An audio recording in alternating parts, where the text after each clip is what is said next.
Oh, there we go. I think it's working.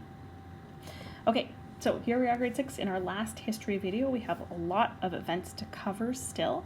So I'm hopefully not going to spend too much time on each event so you don't get bogged down in all sorts of details, but just to give you a general, broader idea of what was happening with the United States in sort of the rest of history.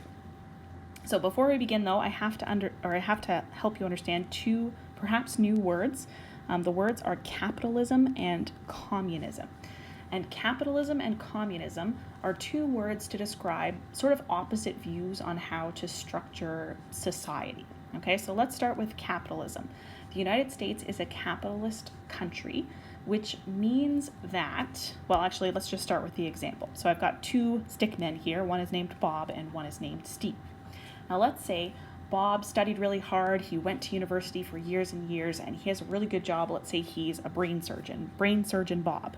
Brain surgeon Bob makes lots of money as a brain surgeon. Okay, he's got a family, but he has enough money to take care of them and even more. He's got a house, he's got fancy cars, he can go on fancy vacations, all that kind of stuff. So Bob is doing well as a brain surgeon. Let's say Steve, on the other hand, has a minimum wage job. Okay, so he just had, let's say he works at a restaurant or something, and he does not make nearly as much money as Bob does. And Steve also has a family. He's got people that depend on him. He's got to care for them as well. Okay, so capitalism is also called like a free market. So different people can be involved in different jobs and make money in different ways, and they get to keep the money that they make. Communism is sort of an ideal form of government in the sense of if it worked. But communism is really just the idea of trying to stop this from happening. So those who believe in communism would look at Bob and Steve and say, well, that's not really fair, right? Bob makes all of this money. He's got all sorts of extra money. He has way more money than he needs. And Steve is having a really hard time caring for his family.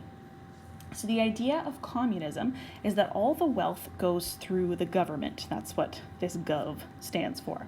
Okay, so if Bob and Steve were to live in a communist country, Bob's job as a brain surgeon would earn him the same amount of money as Steve's job. What did I say? I think I said in a restaurant. Okay, because all of the money and all of the wealth is going through the government, and the government distributes it to the people. Now, communism sounds nice as an idea, kind of on paper. It sounds really nice, right? Wouldn't it be nice if both Bob and Steve could care for their families no matter what their job is? The problem, though, with communism is really the problem with everything, and that problem is sin. Because those who are in charge, those who are in the government, they become very, very powerful. They become very, very greedy. So what ends up happening is you have this very powerful government that sort of keeps a lot of the wealth for itself. And the people have barely enough to survive. And the people, they really don't have any way to improve their situation because they're really depending on the government to give them everything that they need. And that's what was happening in the Soviet Union, which is now Russia.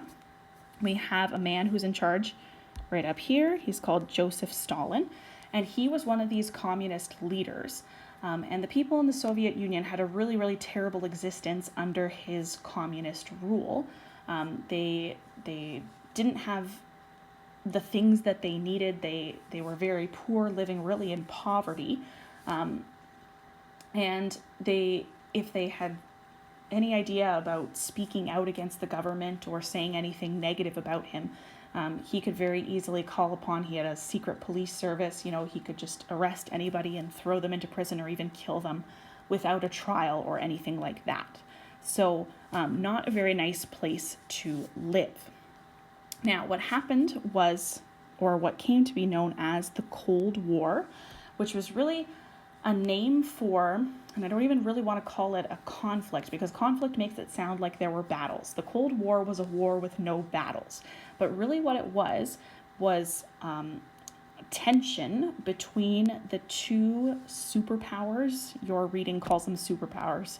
It just means that these two countries had a lot of power. Tension between them. Each side, so the United States and allies, so the capitalist countries versus the communist countries. Okay, and what each side was doing was they were gathering weapons. They were kind of expecting that a war was going to break out at any time.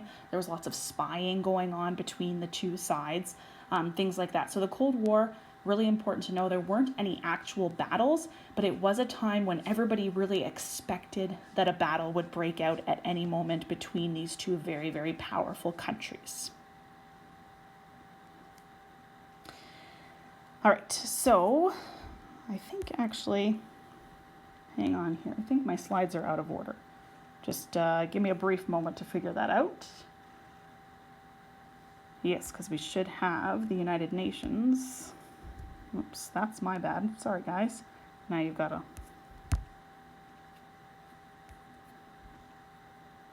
Okay, just want to make sure I'm for sure right before I keep going. Now you hear an email noise. Oh boy, this is a... Sorry about this, grade 6. All right, so let's keep going here with talking about sort of the aftermath of the Cold War. So Canada and the US and some other nations, as a result of the Cold War, they formed the North Atlantic Treaty Organization, NATO. You may have heard about them before. And basically the idea was to band together to kind of prevent an attack from one of these communist countries. Now, around the same time as well, the United Nations was formed. So we've talked about the United Nations in our last novel study. Remember, Claudia and Jamie, they went on a tour of the United Nations, but basically 48 nations with Canada and the United States banding together to try and stop wars and things from happening. Now, in the 1950s, there was a conflict that arose that had to do with something that's called the Suez Canal. So you can see it right here, which is a canal that allows shipping by water to happen. So it was a canal that was built. It was not there originally, and here's a zoomed in view of it. But really what it allows is for, like if you were to try to ship, you can follow this red line here, something from Mumbai, India to London, Europe, you could travel by sea and then up through the Suez Canal and then over into Europe or something like that. Okay, so a much shorter distance, less time, less cost than what you originally would have had to do, which is travel around the whole continent of Africa.